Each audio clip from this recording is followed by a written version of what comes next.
بسم اللہ الرحمن الرحیم۔ السلام علیکم۔ دنیا کا سب سے پہلا کیمیا دان ایک مسلمان جابر ابن حیان کو تسلیم کیا جاتا ہے۔ دنیا انہیں آج تک بابائے کیمیا کے نام سے جانتی ہے۔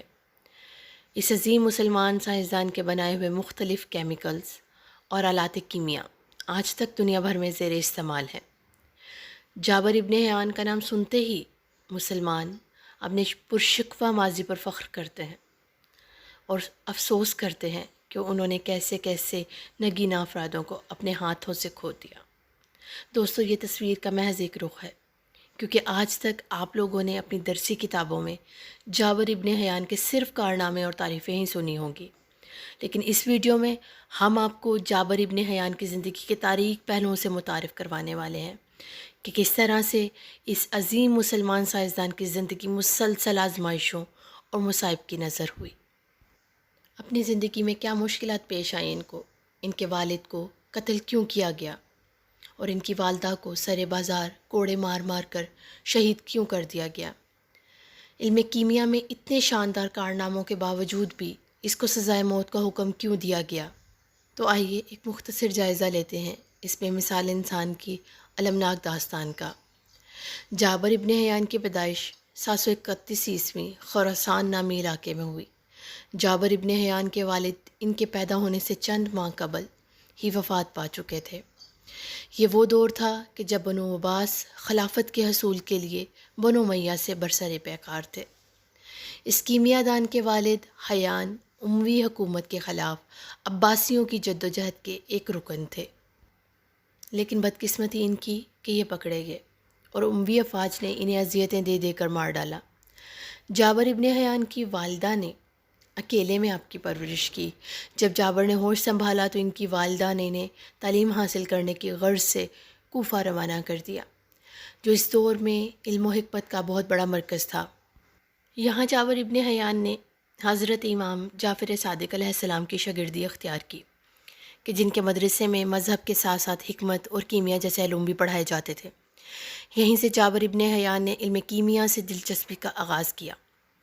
جس وقت جابر ابن حیان کوفہ میں زیر تعلیم تھا اور امام جعفر صادق علیہ السلام کے خاص شاگردوں میں سے تھا، انہی دنوں حاکم خراسان کی جانب سے جابر کی والدہ پر سیاسی اور مسلکی اختلافات کی بنا پر انہیں نشان عبرت بنانے کے لیے اور ان پر سر بازار ستم ڈھانے کے لیے ان پر اس قدر کوڑے برسائے گئے کہ ان کی موت واقع ہو گئی۔ علم حاصل کرنے کے دوران جابر ابن حیان نے اپنے ارد گرد کے کیمیا گروں کو سونا بنانے کے جنون میں مبتلا دیکھا تو خود بھی یہی روش اختیار کر لی۔ کافی عرصہ کیمیائی تجربات کے باوجود اسے سونا بنانے میں کامیابی تو نہ حاصل ہو سکی، لیکن اس دوران جابر علم کیمیا کی ایک نئی دنیا سے روشناس ہوئے اور یہی علم ان کے رجحانات کا مرکز بن گیا۔ جابر ابن حیان کو کیونکہ علم کیمیا سے خاصی دلچسپی تھی، تو اس لیے وہ کراؤن نمدیک نامی ایک کیمیائی آلے کے معجب بھی ہیں۔ یہ آلہ آج بھی دنیا بھر میں زیر استعمال ہے۔ اسی آلے کی مدد سے جابر ابن حیان نے تاریخ انسانی میں پہلی مرتبہ تیزاب ایجاد کیا۔ یہ ایک مایع تھا جو چاندی اور تانبے سمیت تمام دھاتوں کو پگھلا دیتا۔ بعد ازاں جابر ابن حیان نے مختلف تجربات کے ذریعے گندھک، شورے اور دوسرے کئی تیزاب تیار کیے، جو آج سینکڑوں سال گزر جانے کے باوجود بھی صنعتی لحاظ سے بہت زیادہ اہمیت کے حامل ہیں۔ جابر ابن حیان وہ پہلا مسلمان کیمیا گر تھا جس نے یہ تمام تیزاب ایجاد کیے۔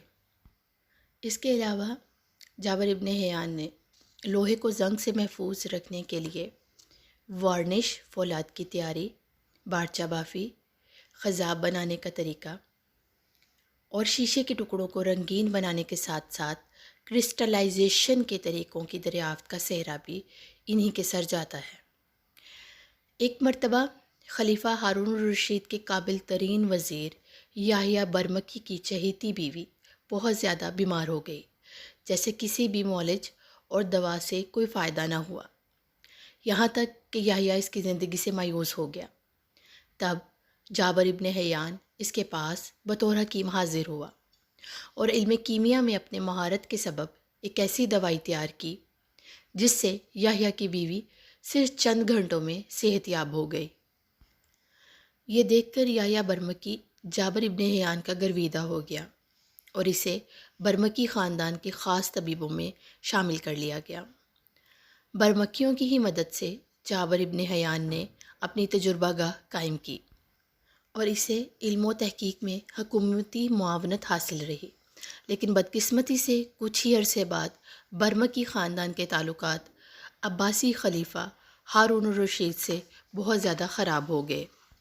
برمکی خاندان کے نہ صرف تمام افراد کو قتل کر دیا گیا، بلکہ ہر وہ شخص جو کسی نہ کسی طرح اس خاندان کے ساتھ جڑا ہوا تھا وہ بھی خلیفہ کے شدید عتاب کی نظر ہوا۔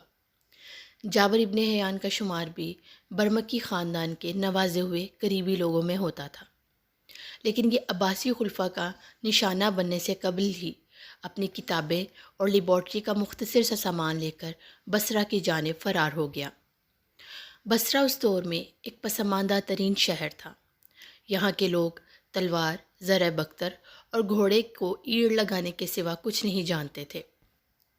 جابر ابن حیان نے اپنے علم کے ذریعے انہیں آسمان اور زمین کی وسعتوں کا مشاہدہ کروایا۔ یہاں کے لوگ جابر کی علمی قابلیت کے گرویدہ ہو گئے، لیکن یہاں کے حاکم سے بھی جابر ابن حیان کی کچھ خاص نہ بنے۔ حاکم بصرہ اور جابر ابن حیان کے درمیان مسلکی اور سیاسی اختلافات تو موجود تھے، لیکن جب جابر کی علمی قابلیت کی شہرت شہر بصرہ میں پھیلنے لگی تو بصرہ کے حاکم کے دل میں یہ کانٹے کی طرح چبھنے لگے۔ لہٰذا حاکم بصرہ کے حکم پر اس دور کے خاص افراد نے جابر ابن حیان کی ایجادات کو جادوگری اور کذب اور کفر قرار دیا۔ ان الزامات کی زد میں لا کر جابر ابن حیان کو قاضی بصرہ کی عدالت میں پیش کیا گیا اور بصرہ کے حاکم کی مرضی سے اس کو سزائے موت سنا دی گئی۔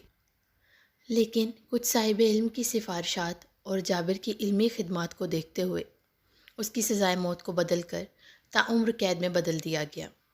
لہٰذا جابر ابن حیان نے اپنی باقی تمام عمر ایک چھوٹے سے مکان میں قید رہ کر نہایت غربت میں گزاری اور اسی بوسیدہ مکان میں اس کا انتقال ہوا، جہاں پہرے دار ہر وقت اس کے سر پر موجود رہتے تھے۔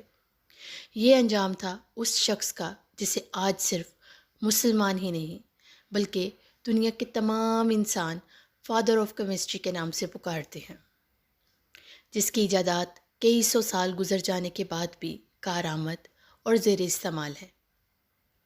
شاید یہی وجہ ہے کہ آج کے مسلمان علم و حکمت اور ایجادات میں مغرب سے اس قدر پیچھے ہیں کہ ہم نے اپنے محسنوں کی قدر کرنے کی بجائے انہیں نشان عبرت بنا ڈالا۔